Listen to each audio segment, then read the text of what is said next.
దేశమా భారతదేశమా దేశ జనమా ఇది వినుమా. దేశమా భారతదేశమా దేశ జనమా ఇది వినుమా. కులమత భేదము చూపని తత్వము దేశానికి క్షేమము, సమానత్వము సోదర తత్వము ప్రజలందరికీ శ్రేయస్కరము. కులమత భేదము చూపని తత్వము దేశానికి క్షేమము, సమానత్వము సోదర తత్వము ప్రజలందరికీ శ్రేయస్కరము. ప్రజలందరినీ ప్రగతి పథంలో నడిపే నాదుడేడి. మహిమ కలుగును గాక. హల్లెలూయా. నోలోచుగా హల్లెలూయా హల్లెలూయా. దేవుడి యొక్క వాక్యాన్ని ఇటు సమయంలో మనం జ్ఞాపకం చేసుకుందాం. ఎంతవరకు దేవుడు పాటలు పాడి ప్రభువును మనం స్తుతించును ప్రియులారా. 10వ అధ్యాయము 2వ వచనం బైబిల్ తీశారా? అతడు అతని ఇంటి వారితో కూడా దేవుని యందు భయభక్తులు కలిగి ఉండి ప్రజలకు బహుధర్మం చేస్తూ ఎల్లప్పుడూ దేవుడికి చాలా ప్రియుల. ఈ వ్యక్తి గురించి ఈరోజు మనం నేర్చుకుందాం ప్రియులారా. ఈయన కొర్నేలు. ఈయన మంచి పేరు కలిగిన వాడు, మంచి యొక్క ప్రదేశంలో ఉన్నవాడు. ఆయన కుటుంబం దేవుడి యందున భయభక్తులు కలిగినటువంటి కుటుంబం. అంటే దేవుడికి భయపడ్డవారు, దేవుడికి లోబడినవారు, దేవుడికి విధేయత కలిగి ఉన్నవంటి కుటుంబం ప్రియులారా. అయితే నా ప్రియమైన సహోదరి సహోదరులారా, మరి ఈయన వృత్తి ఏంటి, ఈయన ఏ పని చేస్తాడు అని మనం ఆలోచన చేస్తే, ఒక ప్రియులారా ఒక శతాధిపతి అంటే ఆయన కింద 120 మంది సైనికులు ఉంటారన్నమాట. 120 మందికి అధికారం కలిగినటువంటి వ్యక్తి. 120 మంది పైన మంచి యొక్క ప్రదేశంలో ఉన్నటువంటి సారు ప్రియులారా. ఈ 120 మంది కూడా ఆయన చెప్పింది చేసేవారు. ఒకడు వెళ్ళమంటే వెళ్ళాలి, ఒకడు రావంటే రావాలి. అంత అధికారం కలిగి, అంత పలుకుబడి కలిగి, అంత ఉద్యోగం కలిగి, ఆయన కింద అంతమందిని పనిచేసే వాళ్ళు ఉన్నప్పటికీ ఆయన మాత్రం దేవుడు ఇష్టము కడికి వచ్చే కల్లా తన జీవితాన్ని దేవుడు కడ తగ్గించుకుంటున్నాడు, తన వ్యక్తిత్వాన్ని తగ్గించుకుంటున్నాడు. నాకు జాబ్ ఉందిలే, నేను 120 మందికి అధిపతిని, నేను మంచి ప్రదేశంలో ఉన్నానులే అని ఆయన ఏనాడు కూడా వెర్రవేయలేదు. ఏ రోజు కూడా బడాయి మాటలు పడకలేదు. కానీ ప్రియులారా, ఇంత పొజిషన్లో ఉన్న ఆయన చేస్తున్న పని ఎంత సార్, అతని ఇంటి వారందరూ కూడా దేవుడి యందున భయభక్తులు గల్లవాడై ప్రజలకు బహుధర్మము చేస్తున్నాడు. ఎవరికి చేస్తున్నాడు? ప్రజలకి బహుధర్మం చేస్తున్నాడు. బహుధర్మం అంటే ప్రియులారా, ఆయన మనస్సు, ఆయన గుణము, ఆయన క్యారెక్టర్, ఆయన కుటుంబం, ఆయన పద్ధతి ఎలాగుందంటే పేదవాడి పట్ల ప్రేమ కలిగిన ఉన్నవాడు, పేదవాడి పట్ల జాలి కలిగిన వాడు, పేదవాళ్ళకి సహాయం చేసేవంటి వ్యక్తులు. నిజంగా కొర్నేలు యొక్క కుటుంబాన్ని మనం చూసినప్పుడు ఎల్లప్పుడూ ధర్మం చేస్తూనే ఉన్నారంట. ఎల్లప్పుడూ ప్రజలకి ఇచ్చే విషయంలో ఆయన ఏ రోజు కూడా వెనకడుగేయలేదన్నమాట. ఏ రోజు కూడా ఆయన దాచుకోలేదన్నమాట ప్రియులారా. అంటే ప్రజల్ని ఎంత ప్రేమించిండో ఒకసారి ఆలోచన చేయండి. ప్రజల పట్ల ఎంత ప్రేమ కలిగి ఉన్నాడో ఒక్కసారి మనం ఆలోచన చేయండి ప్రియులారా. అంటే కొర్నేలి యొక్క గుణం ఏంటి? ఒకటేమో దేవుని యందు భయభక్తులు కలిగిన వాడు, రెండోది ప్రజలకి ధర్మము చేస్తున్నాడు ప్రియులారా. ప్రజలకి ధర్మం చేసే వంటి వ్యక్తి.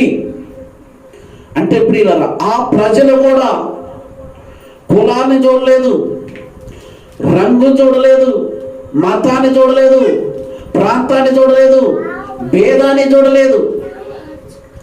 ఎవరికైనా సహాయం చేయటానికి, ఏ వ్యక్తికైనా సహాయం చేయటానికి, ఏ కుటుంబానికైనా సహాయం చేయటానికి కొర్నేలి గారు ముందుగా మనకి కనపడుతున్నాడు ప్రియులారా. అంటే ఈరోజు ప్రియులారా మనం చూసుకుంటే ఈ వర్షాలకి, ఈ వరదలకి చెరువు కట్టల నుండి, కాలకట్టల నుండి తెగిపోయి ప్రియులారా ఆంధ్ర తెలంగాణలో చాలా సిచ్యువేషన్ చాలా బాధాకరంగా ఉంది, చాలా దారుణంగా ఉంది ప్రియులారా. చుట్టూ నీళ్ళున్నా ఆ నీళ్లు తాగలేము. ఎందుకనంటే ఆ నీళ్ళంతా మురికి నీళ్ళు. భోజనము కూడా లేని పరిస్థితి. నీళ్ళు ఇచ్చే వారు కూడా లేరు, భోజనం పెట్టేవారు కూడా లేరు, కరెంటు కూడా లేదు. ఇంట్లో ఉన్న సామానంతా కూడా కొట్టుకొని పోయినటువంటి పరిస్థితి. కొన్ని విల్లులే మునిగిపోయి, కొన్ని గ్రామాల్లో చాలా జీవులు, మూగి జీవులు, ఆవులు కానీ, మేకలు కానీ, గొర్రెలు కానీ, గేదెలు కానీ, సైకిల్ కానీ, బైకులు కానీ, ట్రాక్టర్లు కానీ, ఆటోలు కానీ, కార్లు కానీ కొట్టుకొని పోయి, వచ్చిన వరదలకి కొట్టుకొని పోయి, వారు అనుకోలేదు ఆదివారం పూట మా జీవితం ఇలా ఉండిద్దని, సోమవారం మా పరిస్థితి ఇలా ఉండిద్దని వారు ఊహించలేదు. కానీ ప్రియులారా, ఊహించినటువంటి ప్రమాదము, ఊహించలేనటువంటి సమస్య వారికి వచ్చింది ప్రియులారా. అటువంటి సమయంలో, అటువంటి పరిస్థితిలో వారికి ప్రియులారా ఈరోజు చాలా మంది వారికి ఉన్న దాంట్లోనే సహాయం చేయడానికి చాలా మంది వెళ్ళిపోతున్నారు. అటు ఆంధ్రలో కానీ, ఇటు తెలంగాణలో కానీ ప్రియులారా మంచినీళ్ళు బాటిల్ ఇవ్వటం కానీ, భోజనం ప్యాకింగ్ చేసి భోజనాలు పెట్టడం కానీ ప్రియులారా, ఇలా రైస్ ఇవ్వటం కానీ, సరుకులు ఇవ్వటం కానీ, అలా వారి యొక్క అవసరతలో పూర్తిగా తీర్చలేరు కానీ వారి ఆకలి మాత్రము తీర్చుతున్నారు. నిజంగా చాలా బాధకరమైన విషయం, చాలా దుఃఖకరమైన విషయం ప్రియులారా. ఈ వర్షంలో, ఈ వరదలో చాలా మంది ప్రాణాలు కూడా కోల్పోయినటువంటి పరిస్థితి ప్రియులారా. ఈ పరిస్థితి అంతా మనం ఎందుకు మీకు చెబుతున్నానంటే, మీరు ఆల్రెడీ వార్తల్లో విన్నారు, పేపర్లో చదివారు, వాట్సాప్, ఫేస్బుక్, మెసెంజర్, ట్విట్టర్లో, న్యూస్లో ఇదంతా వస్తూనే ఉంది.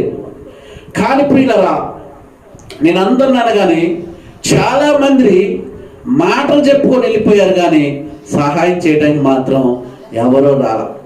చాలా మంది మాటలు చెప్పారే కానీ ఆ బురదలోకి దిగి, ఆ నీళ్ళలోకి దిగి వారి కుటుంబ పరిస్థితులు ఎలా ఉన్నాయో, వారి పిల్లల పరిస్థితి ఎలా ఉందో, వారు ఉంటున్న గ్రామం స్థితి గతి ఎలా ఉందో, వారికి తినటానికి ఆహారం ఉన్నదా, తాగటానికి నీళ్ళు ఉన్నాయా, వారు వేసుకోవటానికి బట్టలు ఉన్నాయా, వక్తలు కూడా వారి ఇంట్లో పోయి అడిగిన వారు చాలా తక్కువ మంది. నేను అందరిని అన్నాను కానీ చాలా తక్కువ మంది. ఎందుకు? చాలా కుటుంబాలు ప్రియుల, చాలా కుటుంబాలు నాయుడుపేట అయితే, కర్ణగిరి అయితే, బొక్కలగడ్డ అయితే, ప్రకాశ్ నగర్ అయితే ప్రియులరా, వారి ఇళ్లల్లో ఉన్న ప్రియులరా, ఆఖరకు ప్రియులరా చదువుకున్న బుక్స్, వాళ్ళు పండుకుంటున్న డబల్ కట్ మంచం, వాళ్ళ ఇంట్లో ఉన్న ప్రతి వస్తువు కూడా కొట్టుకొని పోయినటువంటి పరిస్థితి. చాలా బాధలో ఉన్నారు, చాలా దుఃఖంలో ఉన్నారు. కానీ వాళ్ళని మందలించటం కానీ, వాళ్ళని పలకరించటం కానీ, వాళ్ళకి ఏదైనా సహాయం చేయటానికి కానీ, వాళ్ళకి ధైర్యం చెప్పడానికి కానీ, వాళ్ళని బలపరచడానికి కానీ ప్రియులారా ఈరోజు ఎంతమంది ఉన్నారు? నేను అందరూ అనగానే చాలా తక్కువ మంది ప్రియులారా. అటు తెలంగాణలో కానీ ఆంధ్రాలో కానీ ప్రియులారా చాలా మంది ఎటువంటి వాళ్ళంటే మాటలు చెప్పుకొని పోయే వాళ్ళు, కానీ వాళ్ళు సహాయం చేసే మనసు మాత్రము లేదు, మేలు చేసే గుణము లేదు. ఈరోజు చూడండి, చాలా మంది ఫోన్ చేసి బాగున్నారా, మంచిగా ఉన్నారా అంటారు, కానీ నీకు మంచిగా మరి భోజనము వండుకునే పరిస్థితి ఉందా? ఇంట్లో ఉండే పరిస్థితి ఉందా? వర్షం వచ్చి వరదలు వచ్చి ఇంట్లో ఉన్న సామాను కొట్టుకొని పోయినాయి కదా, మరి నీ పరిస్థితి అట్టుంది, నీ పిల్లల పరిస్థితి అట్టుంది, నీ కుటుంబ పరిస్థితి అట్టుంది అని ఈరోజు ఎంతమంది ఆలోచిస్తున్నారు. అందుకని యేసుప్రభు చెప్పారు కదా, నిన్ను వల్ల నీ పొరుగు వారిని ప్రేమించనంటే మాటలతోనే ప్రేమించడం కాదు, చేతలు కూడా ఉండాలి, క్రియారూపంగా ఉండాలి, సహాయం చేసే మనసు ఉండాలి, మేలు చేసే గుణం ఉండాలి. నీకున్న దాంట్లోనే నేను ప్రేమిస్తున్నాను, అయ్యో ప్రజలను ప్రేమిస్తున్నాను, పేదవాళ్ళని ప్రేమిస్తున్నాను, సామానులను ప్రేమిస్తున్నాను, అడుక్కునే వాళ్ళని ప్రేమిస్తున్నాను, వేసుకోవడానికి బట్టలు లేని వాళ్ళని ప్రేమిస్తున్నాను, వృద్ధాప్యంలో ఉన్న తల్లులను ప్రేమిస్తున్నాను, పద్దాకలు ప్రేమిస్తున్నాను అని మాటలు చెప్పటమేనా? ఏమైనా సహాయం చేసే మనసు ఏమైనా ఉందా? ఎప్పుడు డబ్బా కొట్టుకోవటమేనా? ఎప్పుడు మాటలు చెప్పుకోవటమేనా? వారికి ఒక బట్టలు కానీ, వారికి రైస్ కానీ, వారికి సరుకులు కానీ, వారికి బెడ్షీట్ కానీ, వారికి భోజనం కానీ, వారికి వాటర్ బాటిల్ కానీ ఇచ్చే మనసు ఏమైనా ఉందా? ఈరోజు ఒక్కసారి ఆలోచన చేయి. ఈరోజు ప్రియులారా ఎంతమంది లేరు, ఎంతమంది బైబిల్ చదువుతున్నవారు, బైబిల్ పాటిస్తున్నవారు, దేవుడు ప్రేమలోను దేవుడు సంఘంలోను ఎదుగుతున్నవారు ఎంతమంది లేరు. నిన్ను వల్ల నీ పొరుగు వారిని ప్రేమించండి అని యేసు చెప్పిన మాట, మన కులం వాళ్ళనే ప్రేమించడం, మన ఫ్రెండ్స్నే ప్రేమించడం, మన బంధువులనే ప్రేమించడం, మన స్నేహితులనే ప్రేమించడం, మన బజార్లో ఉన్న వాళ్ళని ప్రేమించడం, మన గ్రామంలో ఉన్న వాళ్ళని ప్రేమించడం, మన పట్టణంలో ఉన్న వాళ్ళని ప్రేమించడం, ఇది కాదు ప్రియులారా. కులము మతము భేదము లేకుండా, రంగు హైటు భేదాలు లేకుండా ప్రతి ఒక్కరిని ప్రేమించమన్నాయి యేసయ్య చెప్పాడు. ఈరోజు ప్రతి ఒక్కరిని ప్రేమించుతున్నామా? ప్రతి ఒక్కరిని ప్రేమించే మనసు మనకుందా? ఈరోజు చూడండి పిల్లలు, ఒక స్కూలు న్యూస్లోకి వచ్చేసింది పిల్లలు, కులం పేరుతో ఆ స్కూల్కి వచ్చిన పిల్లలనంట టీచర్ ఎట్టబడతాడు తిడుతుందంట. అంటే మీరు తక్కువ కులములు, మీరు సరిగ్గా సారం చేయరు, మీ కాడ మురి కోసం అవుతుందని ఆ పిల్లగాలను ఎట్టబడతాడు తిడితే ఆ పిల్లలు ధర్నా చేయటానికే దిగిపోయారు. చాలా ఆ యొక్క ప్రాంతం, ఆ స్కూలు, ఆ పట్టణంలో పిల్లలందరూ కదిలొచ్చారు. భారతదేశంలో అందరూ సహోదరులుగా ఉండాలి, అందరూ ప్రేమ కలిగి ఉండాలి, అందరూ ఐక్యత కలిగి ఉండాలి. కానీ పిల్లలు ఈరోజు అలా అనుకున్నారా? అందుకనే దేవుడు కొర్నేలు గారు కుటుంబాన్ని మనకు ముందు చూపిస్తున్నారు. కొర్నేలు గారు ఏం చేసేదంట? ప్రజలకి బహుధర్మము చేసేవాడు. ఎందుకు చేస్తున్నాడు? నేను తల్లి గర్భంలో నుంచి వచ్చినప్పుడు దిగంబరగానే వచ్చాను, తిరిగి వెళ్ళేటప్పుడు కూడా నేను దిగంబరగానే వెళ్ళుతానని భక్తుడైన యేబు గారు చెప్పిన మాట. ఈ ఆస్తి ఉన్నా, ఈ ఇల్లు ఉన్నా, ఈ అంతస్తులున్నా, ఈ పలుకుబడి ఉన్నా, నేను ఈ సిటీలో ఉన్నా, నాకు ఎన్ని మేడలున్నా, ఎన్ని మిద్దలున్నా, ఎంత డబ్బు ఉన్నా, ఎంత ఉద్యోగం ఉన్నా, ఎంత బంగారం ఉన్నా, ఒకరోజు వీటన్నిటి నుంచి నేను విడిచిపెట్టి వెళ్ళిపోవాల్సిన వాడినే.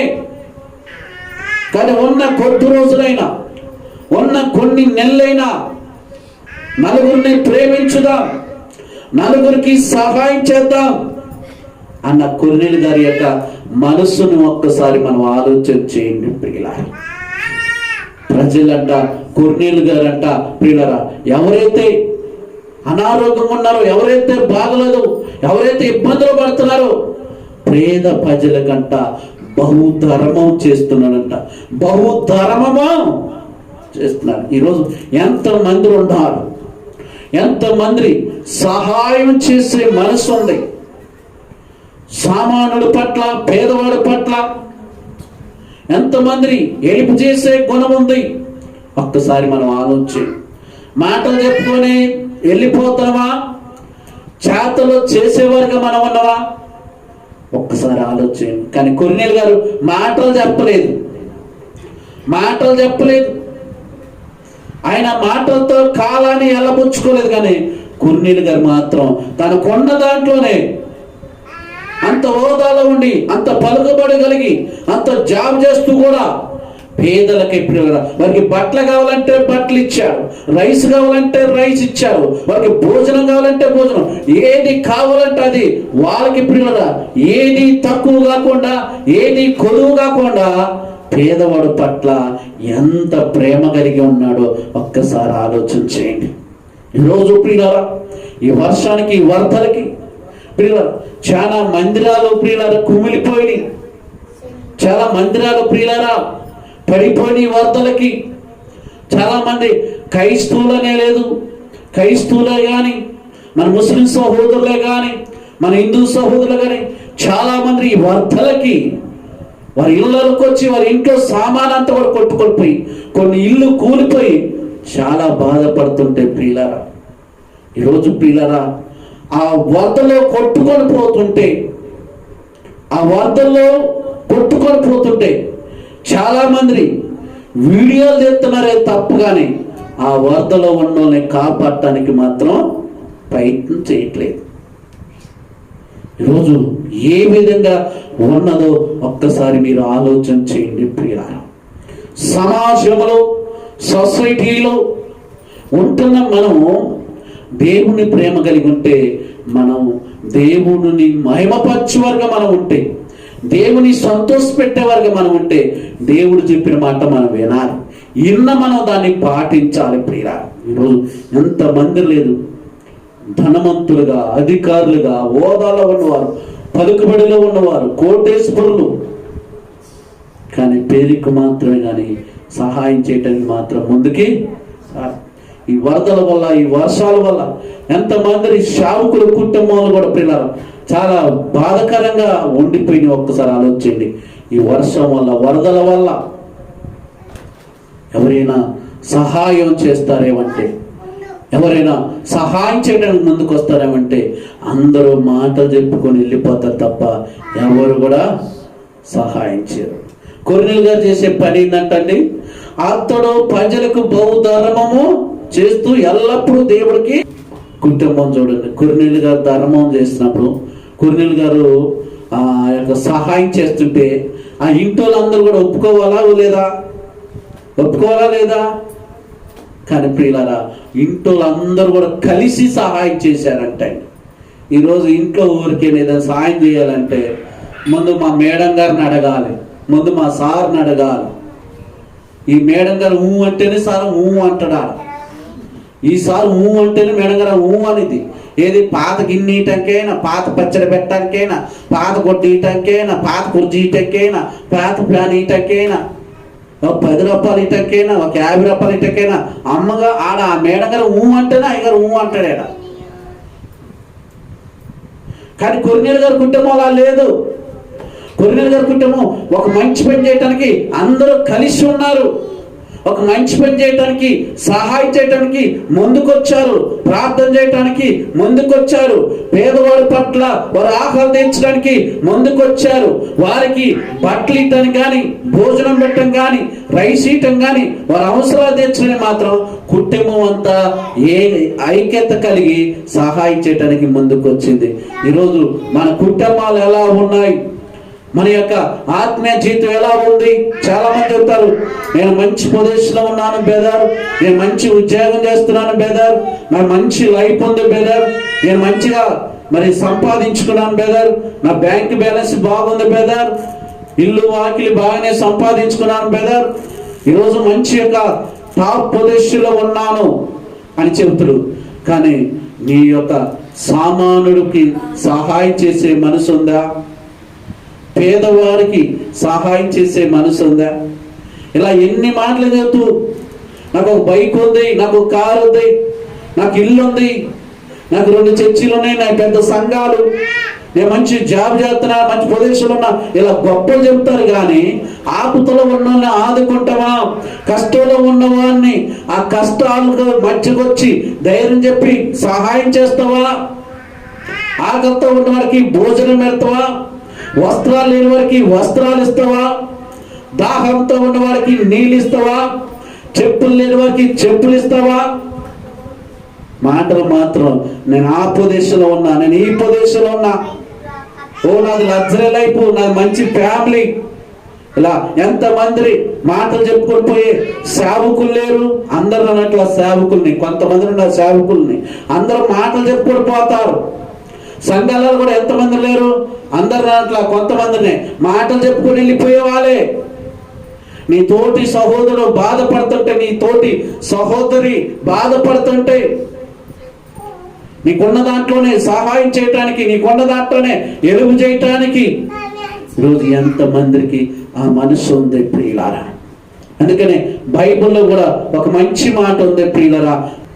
సామెతల గ్రంథం 19:17 పేదలను కనికరించిన వాడు యెహోవాకు అప్పించినవాడు ఆ వారి ఉపకారమునకు. చూడండి, నువ్వు ఉపకారం చేస్తానంట, దేవుడు మళ్ళీ ఉపకారం నీకు చేస్తా. పేదలను కనికరించండి. ఈరోజు చూడండి ప్రియుల, ఖమ్మంలో చూసిన, విజయవాడలో చూసిన, ఆంధ్రాలో, తెలంగాణ వరదల్లో, పడవల్లో ప్రియులారా, హెలికాప్టర్లో ప్రియులారా, పులిహారం పొట్లాలకి, వాటర్ బాటిల్కి ఎదురు చూస్తున్నా, కరెంటు లేక, ఎటు పోయే పరిస్థితి లేక, ఈరోజు ఇదంతా సిచ్యువేషన్ తెలుసుకుని ఎంతమంది సహాయం చేయడానికి ముందుకు వస్తున్నారు. ఒక్కసారి ఆలోచన చేయండి. బైబిల్ చెబుతుంది కదా, పేదలను కనికరించిన వాడు యెహోవాకు అప్పించినట్టు. ఆడ కొరినేరు కూడా ప్రజలకు బహుధర్మం చేశాడు. ఈ సామెతలను కూడా ప్రజలకి బహుధర్మం చేస్తూ ప్రభువును మహింపరిచాడు. ఆయన ధర్మ కార్యాలంట దేవుడు రాజ్యానికి చేయని. ఆయన ధర్మ కార్యాలు ఎక్కడ చేయని? దేవుడు రాజ్యానికి చేయని. ఇక్కడ సామెతలు కూడా ఏమంటుంది? పేదలను కనికరించండి. పేదలని విమర్శించడం కాదు, పేదలని చిన్నసూపు చూడటం కాదు, పేదలను గాయపరచడం కాదు, పేదలని ఎగతాళి చేయటం కాదు. ఓ వాళ్ళు ఎట్టున్నారు కదా, వీళ్ళు ఎట్టున్నారు కదా, వాళ్ళు సరిగ్గా బట్టలు లేవు కదా, సరిగ్గా ఇల్లు లేదు కదా, సరిగ్గా చెప్పులు లేవు కదా, వాళ్ళకి సరిగ్గా తిండి లేదు కదా, వాళ్ళు సరిగ్గా స్నానం చేయరు కదా, సరిగ్గా శుభ్రత ఉండదుగా. ఈ కాదు విమర్శించాల్సింది. నీ చేతనైతే వాళ్ళకి సహాయం చేయి, నీ చేతనైతే వాళ్ళకి ఎలుగు చేయి. దేవుడు మళ్ళీ అంతకంతకి ఇస్తాడు. ఈ లోకంలో పిల్లలు మన జీవించే జీవితమే 70-80 సంవత్సరాలు. ఈ 70-80 సంవత్సరాలు ఎప్పుడు ఎక్కడ ఎలా కన్నుమూస్తో తెలియదు. కానీ కన్ను మూయక ముందే ఒక మంచి పని చేసావా? కన్ను మూయక తలకే నీకంటూ ఒక మంచి పేరుందా? కన్ను మూయ తలకే నీ తోటి వారి పట్ల ప్రేమ కలిగి ఉన్నవా? నీ తోటి వారికి సహాయం చేసే గుణం ఉందా? మనసు ఉందా? ఆలోచన ఉందా? మాటలు మాత్రం కోటలు దాటుతాయి, సహాయం చేయటం మాత్రం ముందుకి రావు. కాబట్టి ఈరోజు ఎన్న ఈ వాక్యం ద్వారా ప్రభు మీ హృదయంలో తెరవడాలని ఇక నుంచైనా మనకున్న దాంట్లోనే మన తోటి వారి కోసం ప్రార్థన చేస్తూ, వారికి సహాయం చేస్తూ ప్రభువును మహిమపరచువారుగా మనం ఉండాలని ఒక దైవ సేవకుడిగా మీ మంచి కోరి, మీ మేలు కోరి చెబుతున్నాను. దేవుడు ఇటు మాటలు మీ హృదయంలో భద్రపరిచి మిమ్మలను మీ కుటుంబాలను దీవించునుగాక. ఆమేన్.